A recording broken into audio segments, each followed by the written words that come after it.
ګیلمان بیرغ و دا سره تړلی و یعنې دی د خپل د مورنۍ خاورې په مینه کې دومره تللی و چې کله به په وطن کې په پښتون افغان وطن کې په یوه سیمه باندې درد و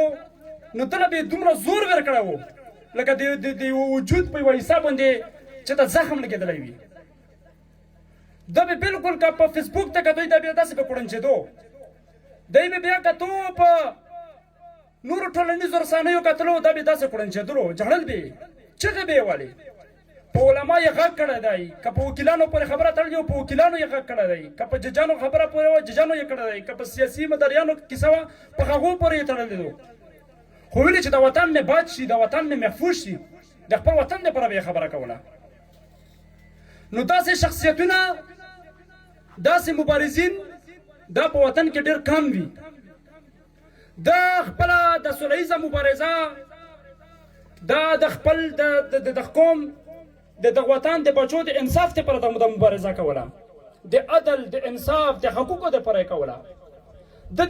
ده څه شخصي لانجې نه وې د ده څه شخصي طرفګانې نه وې د ده څه ذاتي ګټې نه وې ده چې دا څومره د به چغې والې ده به دا جړه کوله د خپل وجود یې قربان کړو دا یې د خپل قوم و د وطن په خاطر قربان کړو د ده قوم و د وطن دپاره یې دا څه کول ښاغلیو محترمو ګیلمن یوازې شاعر نه و هغه چې هر اړخ وګورې هغه په هر اړخ کې پوره یو رسېدلی شخصیت و هغه شاعر و هغه لیکوال و هغه سټیج چلوونکی و په هر موړ باندې پوره و او ورسره هغه بیا په عملي میدان کې چې تو کتلی وای تر ټولو لوړه غټه مبارزه هغه کړې ده د هغه د اوس چې کله د جیل نه راووتلو موږ سره ملاقات وشو نو موږ داسې دا وجود نه ګوتې ورډې نو اوف یې وکړل که بیا ته د دغه سپینو ته کتلې وای د هغه د سپینې دا ټولې غوڅې وې پیپونه یې کول د اوبو پیپ یې کولو بیا دې که د املا کتلې وای د وروسته د خط دې تیسې کړی وای نو یو اوف پې یې کولو بیا موږ د یوه ورځ داسې د حیات آباد هسپتال ته بوتلو نو د خپو په د نیمو سیډونو راغونو داسې راغونو دا لکه خپې داسې دي دی بیا داسې تلو داسې به تلو نو د خط پورې د خپل قوم د وطن دپاره مبارزه کړې وه بیا مو ته یوه ورځ پوښتنه وکړه چې دا سپینې ته څه رسولې داسې هسې اورې ویلې چې په سپو یې خوړلی یم نو تر ده خط پورې د مبارزه زغمل یې دو بیا یوه ورځ کیسه کوله ویلې چې څه ګنټې به چې دومره تشدد به په مو وکړو زه به یې تسلیم نه کړم زه به یې سرنډر نه شوم بیا به یې هغه ته کوز کړم قبر ته به یې کوز کړم ابراهیم خبر باندې وروړو قبر ته به یې کوز کړم بوجې کې به یې رڼا کړم نو د دومره سختۍ د دومره تکلیفونه چې دا ده برداشت کول د ده زغمل دا صرف د دغه د خپل وطن د خپل قوم سره یو درد و یوه مینه یې وه یوه محبت یې و او بیا لکه څنګه ډاکټر صاحب خبره وکړه چې دلته کې دا وطن چې کوم دی دا وطن یې تقسیم نه غوښتو دا یې شلېدلی نه غوښتو ده ویل چې دا لارو پر وطن دا ټول یو وجود شي وتړل شي هغه خلک چې ډېر په ډېر څه کې انتها ته رسېدلي وو ډېر ایکسټریمزم ته رسېدلي وو نن هغه خلک راغلي دي او هغه د ګیلمن تلین چې کوم دی هغه دی د ټولنیزو رسنیو د فیسبوک د لارې لمنځي هغه دی د جړو د پریود د لارې لمنځي هغه هم نن خفه دي د ده دښمنان خفه دي نو د وطن مینه د قوم مینه د وطن د حقوقو دپاره مبارزه کول د ډېر د دومره یو بهترین عمل دی چې په ده کې چې تو کوم دښمن دی هغه هم په تو خفه کېږي د هغه هم دته رحم رسي په زړه باندې نو د مو محترمو د دغه قوم د دغه وطن حال چې کوم دی دا یوازې زه چې څومره مو وکتلو په د کم وخت کې او په د زیاته مبارزه کې چې مو وکتلو د دغه حال دا غورځنګ دی دلته کې په دا خوره کې په دا پاکستان فریم ورک کې چې وګورئ نه په دې کې چې څومره خلک سیاست کوي د چا مفادات د اړیالا نه دي د چا مفادات د چارسدې د مردان نه دي د چا مفادات دا د پنجاب نه دي د چا مفادات دا د سند نه دي بیا چې ته روشي او دلته غورځنګ ته وګورئ د غورځنګ دریځ ته وګورئ د مو مفادات دا خوره د وطن ده چې دا خوره وي د وطن وي د قوم وي دا مو مفاد دی او چې دا محفوظه وي چې دا نه وي محفوظه د مو مبارزه د مو ټول ترجیحات په د وطن وي د خوره وي دا د غورځنګ هدف دی د غورځنګ هدف په د خوره کې استعماري قوتونه نه دي پرېښول د ټول جهان ور خبره ول دي چې په دا خوره کې په دا وطن کې زه یو قسمه استعماري قوت نه پرېږدم هغه مشر تېره ورځ خبره کوله ویلې چې مونږ یعنې خلک وایي چې دا تاسو خاموش وي یا غلي یو وایي چې ځینې خلک داسې پروپیګنډه کوي بیا د هغې د وجې نه د مونږ ملګري مایوسه شي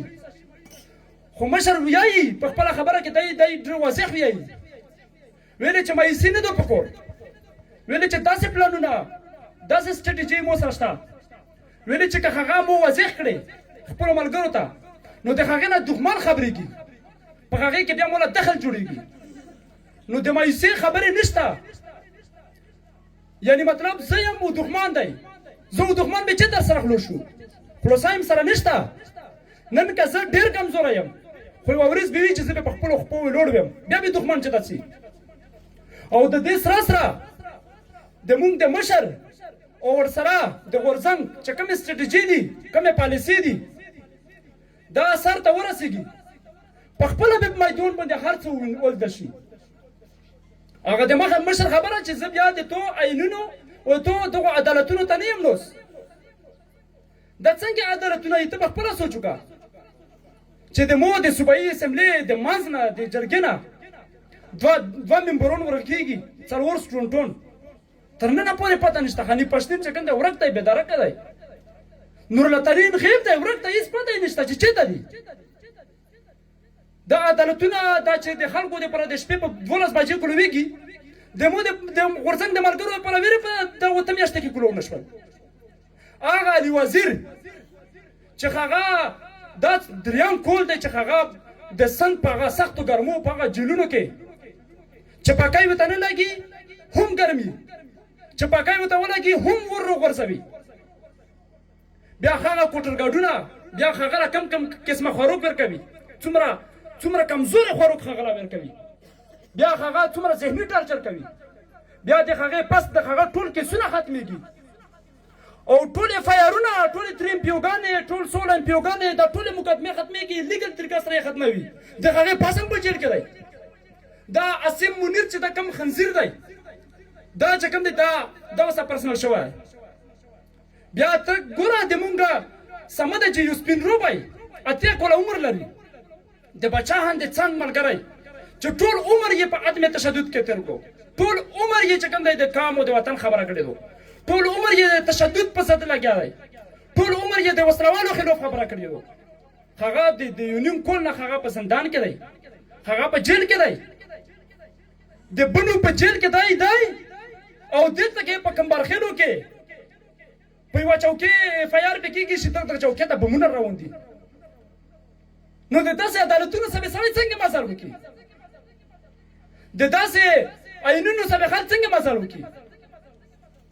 چې دا آیین دا عدالتونه دا یې صرف د دغو مظلوم او د لوند خلکو لپاره جوړ کړي دي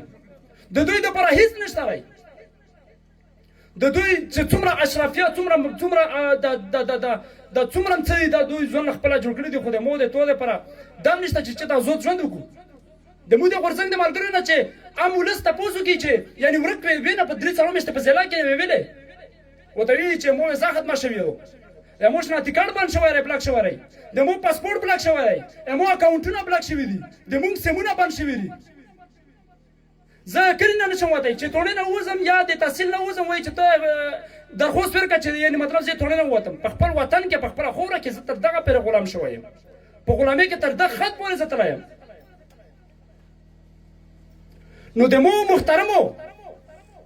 چې تاسو څومره وګورو تاسو د حال احوال نه یو خبره چې په غورځنګ باندې څومره سختۍ تېرېږي د غورځنګ په مبارزینو باندې څومره سختۍ تېرېږي دغه فرید افریدی چې تاسو کسو څو میاشتې نه چې کوم دی هغه به خپل کاروبار کولو خپل ژوند به یې کولو هغه یې د په سپینه ورځ باندې CCTV کیمرې ثبوت شته هغه یې اغوا کړو د یې څومره میاشتو چې ورک دی SHO ولدو اډیشنل SHO ولدو SSP ولدو ټول خبر دی په پېښور نه یو چات کړو من پېښور بازار نه تر ننه بېرې نشته عدالت پې باقاعده نوټیفیکیشن ورکړل چې ته دا ایس ایچ او دا کس څه کړلو دا سړی څه کړو هغه عدالت ورته ویلي دي چې اف آی آر به دا ایس ایچ او وکړو اف آی آر هم تر ننه نه کېږي نو د غورځنګ چې څومره مشرتابه دي څومره ځوانان دي په ټولو انتهایي سخته ده د یو لوی مشکل څه دي د موږ د چارسدې مردان د ملګرو د مرکزي مشرونو د هغو ځمکې ثبت شوې هغو نه یې ځمکې ونیوې دا خالص د خپل کام او د وطن دپاره د دغې خاورې دپاره د دغو ولسونو دپاره د دغه کام او د دغه وطن چې څومره بچون دي دغو ته شعور دپاره چې شعور ورکړو پوهه ورکړو نو دا ډېره واضحه خبره ده چې په دا وطن کې د مونږ د پنجاب سره جنګ ده یا دلته کې د مونږ د پښتون منحصر قوم پښتون او د اخ قوم یا د هغه خاص چې کوم شخصیت دي یا هغه خلک دي چې هغه په دا وطن کې بربودي راوړي دا واضحه خبره او دویمه خبره پکې نشته چې د مونږ د هغه جنګ ده د ازادي جنګ دی چې کوم طرف له تله وخت طرف له تله خو دا به ګټو د جنګ او دا جنګ چې کله ګټي دا به په اتفاق او اتحاد سره ګټي دا به په یو ولې سره ګټي دا په منظمتیا سره ګټي د دې نه بغیر نشي ګټل چې ته تقسیم د تقسیم په فرقو کې تقسیم ورسره په نظریاتو کې تقسیم ورسره په ډالو کې تقسیم نو دا بیا نه کېږي دغه ته به ودرو چې په کوم ځای کې مشکل ارتي په کوم ځای کې سخت ارتي ان شاء الله دا غورځنګ به سره وروړي د لنډو کوتل دغه مخامخ ځوانانو ته دا پیغام ورکوم دا خبره ورکوم چې تاسو لکه څنګه ډاکټر صاحب خبره وکړله چې دلته کې څوک نمایندګي نه اخلي دلته کې یو ګوند یوه پارټي تو نمایندګي نشي کولی یا هغه د تو زون دوی نشي ګڼلی چې یعنی مطلب ته وایي چې دا به تو له مخکې شو درته راون به شي دغه چې کوم بل دی په ګوند درڅې وایي نه په شا کېږي دغه ولسونو ته وایم چې دغه قومي تحریک چې کوم دی دا د کم تحریک دی د پی ټي ایم دا دغه هومره تحریک دی دا نه چې د څه افرادو څه اشخاصو یا څه ذاتي مفاداتو کې کیسه و دا ډېره واضحه خبره وه چې دا تاسو تحریک دی تاسو دغه تحریک په دا لنډ کوتل کې دا مضبوط کو دا آفتاب صدر صاحب چې کوم د 2013 نه لګیا دی د ده سره دا چې کوم د غورځنګ ملګري دي تاسو دلته ممبرشپ وکړو کلي په کلي یونټه جوړه کړو وسره د تاثیر په ستا باندې غونډې وکړو سټډي سرکل وکړو منظم مضبوط تنظیم ولرو او چې کله مضبوط منظم تنظیم ولرو په دا لنډ کوتل په دا تورخم کې ورته در نه لګوو که 500 ورځې وي دغه 1500 میاشتې چې کوم دی دا په دغه کې ولګېدله په دا چمن کې تر نن اوسدي نو دا دی چې د خپلو حقوقو مبارزه په هر شکل کې کول دي که هغه د بسترې نه وي که هغه چې کوم دی په سړک وي که هغه په سټیج خو کول دي خبره هېرول نه دي خبره د دو دمو غوږونو ته رسول دي نو دا دی چې تاسو د قومي تحریک سره ودرګو یو پراپر په یو صحیح طریقه سره ودرګو په تنظیمي شکل سره ودرګو دا تنظیم مضبوط کو دا د تزه باور یم دا تزه قسم یم چې تاسو دلته کې څومره مسلې دي چې دا غورځنګ خلکولی شي د غورځنګ نه بغیر څوک نشي خلکولی ځکه چې د غورځنګ مفادات چې کوم دي دا انفرادي نه دي دا شخصي نه دي دا د قوم د وطن په ګټه دي نو وخت نه اخلم ډېره زیاته مننه کوم د تاسو د توجه راکولو او یو ځل بیا چې کوم سپین روبي مشران مونږ ته ناست دي د دغو ډېره زیاته مننه کوو چې مونږ ته وخت راکړو ټایم راکړو او دا ډېر لوړ شخصیت عظیم شخصیت په دا دویم تلین کې تاسو کېناستو انشاءالله د مونږ د دغه سټیج نه اعلانوو چې په بوړا کې به مونږ د ګیلمن شهید یو لوی تلین کوو انشاءالله په سوونو په تعداد کې به چې کوم دی یوه لویه غونډه کوو د هغه په یاد کې هغه به شاعران لیکوالان ادیبان علما کرام د ټول درغړو هلته به خاتم هم پسې کوو نو دغه نه پاس به هلته کې بیا انشاءالله کوو ورځ به ټاکو د تنظیم په سلا مشوره باندې وخت به ټاکو انشاءالله ټول غورځنګ ټول خلک او ټول مشرانو ته مو خواسته چې بیا په هغه کې مو سره شراکت وکړو ډېره زیاته مننه مهرباني